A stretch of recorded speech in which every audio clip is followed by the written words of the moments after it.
Marami na kayong narinig na kwento tungkol sa mga aswang. Sinasabing sila ay mga nilalang na nagbabagong anyo sa gabi upang maghanap ng biktima.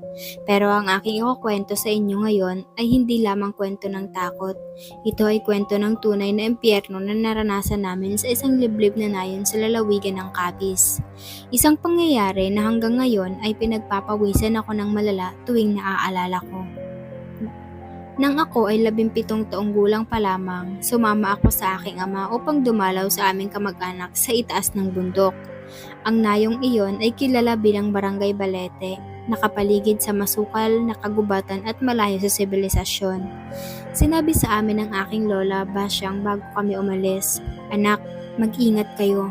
Sa lugar na iyan, hindi lamang tao ang gumagala sa dilim. Huwag kayong lalabas kapag lumubog na ang araw at higit sa lahat, huwag kayong sasagot kung may tumawag sa inyo gamit ang inyong pangalan sa gubat." Ngunit dahil bata pa ako at puno ng tapang, binaliwala ko ang kanyang babala. Akala ko ay kwento lamang ito upang matakot ang mga bata. Hindi ko alam na ang paglalakbay na ito ang magbabago sa paniniwala ko magpakailanman. Pagdating namin sa bahay ni Tio Enteng, napansin ko agad ang kakaibang katahimikan sa buong nayon. Ang mga bahay ay gawa sa kawayan at dahon ng niyog, nakataas mula sa lupa. Tuwing gabi, pagkatapos kumain, ang lahat ay agad na pumapasok sa kani-kanilang bahay at sinasarado ng mahigpit ang kanilang mga bintana at pinto na parang may darating na malakas na bagyo. Noong ikatlong gabi ng aming pananatili, nagsimula ang bangungot. Hating gabi na noon, gising pa ako dahil sa init ng panahon at sa kakaibang amoy na parang pinaghalong nabubulok na karne at tugo na biglang umalingasaw sa paligid. Habang nakahiga ako at nakadungaw sa maliit na butas ng bintana, narinig ko ang isang tunog na hinding-hindi ko makakalimutan. Tik, tik, tik. Mahina ito sa simula, tila kaluskos ng insekto sa dahon.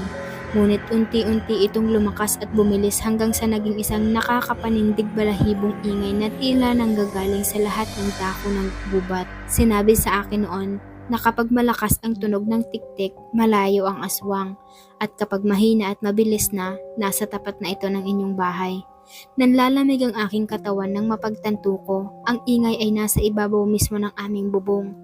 Biglang tumahimik ang lahat, wala ni isang kuliglig ang tumunog. Sa gitna ng kadiliman, nakita ko sa liwanag ng kabilugan ng buwan ang isang anino na dumapo sa gilid ng aming bubong.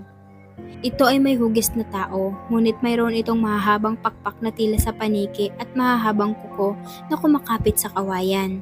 Dahan-dahan